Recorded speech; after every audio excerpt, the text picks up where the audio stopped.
ही news बघून तुम्हालाही shock बसला ना? आणि तुम्हालाही वाईट वाटतं ना की फ्रीजमध्ये ठेवलेला असा हिरवागार कढीपत्ता 2-3 दिवसात काळा पडतो?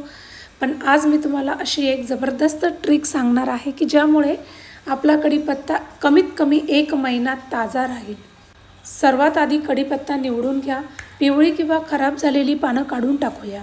त्यानंतर कढीपत्ता आपण हा स्वच्छपणे क्लीन करून घेणार आहोत. त्यानंतर क्लीन केल्यानंतर तुम्ही हा कढीपत्ता एका गाळणीमध्ये पण ड्राय करू शकतात किंवा कॉटनच्या कपड्यामध्ये त्याला आपण पूर्णपणे ड्राय करून घ्या.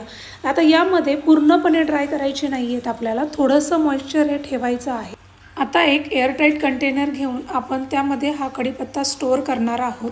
त्यानंतर आपण कंटेनरचं जे झाकण आहे ते व्यवस्थितपणे घट्ट करून याला फ्रीझर सेक्शनमध्ये ठेवणार आहोत.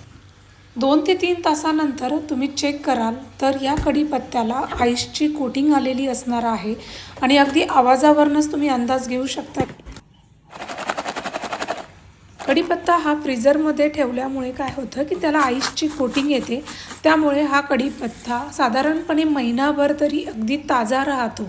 नंतर लागेल तसा कढीपत्ता काढून परत याला फ्रीझरमध्ये स्टोअर करा आणि अशाच सोप्या किचन टिप्स आणि रेसिपीसाठी चॅनलला फॉलो करा.